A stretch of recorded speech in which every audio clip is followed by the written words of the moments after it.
Hit TV YouTube channels లో మీ వ్యాపార ప్రకటనలకు మరియు ప్రమోషనల్ ఇంటర్వ్యూస్ కోసం వెంటనే సంప్రదించండి. Hello guys, welcome to hit TV. So ఈ రోజుటికి 2024 తర్వాత సీఎం చంద్రబాబు నాయుడు గారు ఈ రోజుటి సీఎం పదవి తీసుకొని దాదాపుగా 1 మంత్ కావస్తుంది. ఈ 1 మంత్లో సీఎం చంద్రబాబు నాయుడు గారు ఏ పనులు చేశారు అండ్ ఎన్ని పెట్టుబడులు వచ్చింది, అసలు పెట్టుబడులు వచ్చినాయా రాలేదా, ఒకసారి మనం షార్ట్ అనాలిసిస్ చేసుకుందాం మనం ఒకసారి. సో ఎప్పుడైతే చంద్రబాబు నాయుడు గారు ఆ పవర్ తీసుకున్నారో, సీఎంగా ప్రమాణ స్వీకారం చేశారో, ఈ రోజు ఒక నెల కావస్తుంది కదా. సో ఇప్పటిదాకా ఎన్ని పెట్టుబడులు వచ్చినాయి, అసలు వచ్చినాయా రాలేదా, ఒకసారి మనం ఒక చిన్న అనాలిసిస్ చేద్దాం. అసలు ఏం చేశారు ఈ వన్ మంత్లో అనేది.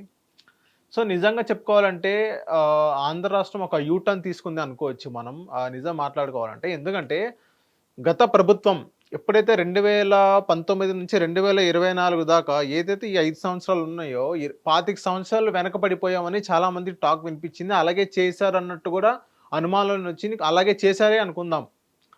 సో ఇప్పుడు ఏంటంటే చంద్రబాబు నాయుడు గారు ఒక 1 మంత్ ఏదైతే 1 మంత్ పరిపాలన చేశారో, ఒక మంచి పరిపాలన చేశారు అనుకోవచ్చు. ఎందుకంటే ఈ మాట ఎందుకంటున్నానంటే 60,000 కోట్లతో బీపీసీఎల్ రిఫైనరీ అనేది ఆంధ్ర రాష్ట్రానికి వచ్చింది ఎప్పుడైతే చంద్రబాబు నాయుడు గారు ఈ 1 మంత్ కాలంలో పవర్లోకి వచ్చిన తర్వాత. సో ఇంకోటి ఏంటంటే అమరావతి రేట్స్ అనేది బీభత్సంగా పెరిగిపోయినాయి. అమరావతి భూములు, అంతకుముందు అమరావతి భూములు అదొక శ్మశానం లాంటిది.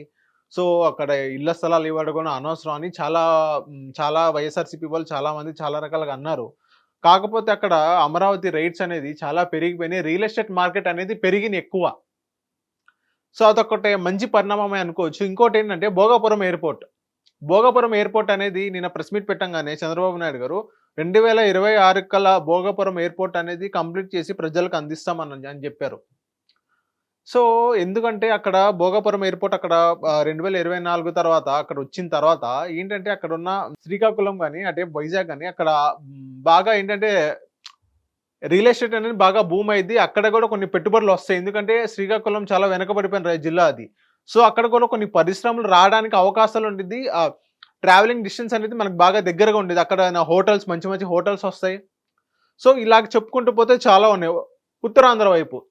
అండ్ ఇంకోటి మొన్న విన్ఫాస్ట్ అనే ఒక ఎలక్ట్రిక్ కార్ కంపెనీ, అది మన చంద్రబాబు నాయుడు గారిని కలవడం జరిగింది.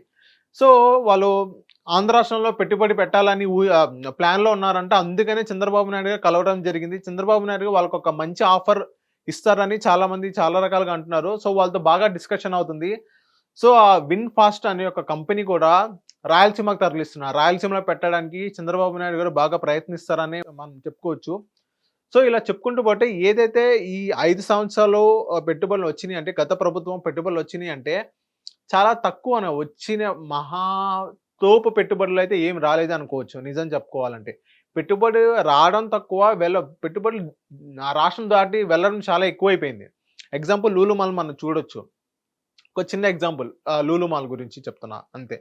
ఇంకోటి ఏంటంటే ఇప్పుడు ప్రెసెంట్ చంద్రబాబు నాయుడు గారు ఎప్పుడైతే వచ్చారో ఇప్పటికి 1 మంత్ ఉంది. 1 మంత్లో కూడా ఒక మంచి పరిపాలన అందజేశారు. నెక్స్ట్ ఒక 30 years ముందుంది అని అనుకోవచ్చు. ఏదైతే ఈ 1 మంత్లో జరిగింది ఏదైతే ఉందో సినారియో, అది ఇంకా నెక్స్ట్ 5 years కనుక అలాగే కంటిన్యూ అయితే ఆంధ్ర రాష్ట్రం ఒక నెక్స్ట్ లెవెల్లో వెళ్ళిపోయింది. నెక్స్ట్ ఒక 10 yearsలో సేమ్ ఇలాగే జరుగుకుంటూ వెళ్తే. సో ఇలాంటి చెప్పుకుంటూ పోతే విన్ఫాస్ట్ ఒక కంపెనీ అనేది వచ్చింది ఆంధ్ర రాష్ట్రానికి. అది కూడా ఎలక్ట్రిక్ కార్ కంపెనీ. ఇప్పుడు ఎలక్ట్రిక్ మార్కెట్ చాలా బూమ్ అవుతుంది, అందరికీ మీకు తెలిసిందే. బీపీసీఎల్ అనే ఒక కంపెనీ వచ్చింది. బీపీసీఎల్ 60,000 కోట్లతో పెట్టుబడి పెడుతున్నారు రిఫైనరీ. ఇంకోటి ఏంటంటే అమరావతి రేట్స్ అనేది చాలా హైప్ అయిపోతున్నాయండి. ఎందుకంటే అక్కడ ఓఆర్ఆర్ ఔటర్ రింగ్ రోడ్ అనేది శాంక్షన్ అయిపోయింది. చిలకలూరుపేట కానీ, అటు హనుమాన్ జంక్షన్ కానీ, ఇటేపు నందిగామ, జగ్గపేట, కంచించాల, ఇటేపు మొత్తం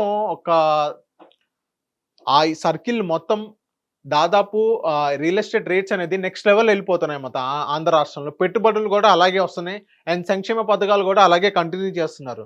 సో ఏదైతే ఈ 1 మంత్లో జరిగిందో, ఏదైతే ఈ 1 మంత్ జరిగిందో పరిపాలన, అదే నెక్స్ట్ 5 years కనుక అలాగే కంటిన్యూ చేసుకుంటూ పోతే నెక్స్ట్ 5 years మన ఆంధ్ర రాష్ట్రం అనేది నెక్స్ట్ లెవెల్లో ఉండబోతుంది అనమాట. సో ఈ 1 మంత్ ఏదైతే మంచి పరిపాలన అందజేశారో, నెక్స్ట్ 5 years కూడా అలాగే అందజేస్తారు అని మనం అనుకుందాం, అలాగే ప్రార్థిద్దాం. Thank you.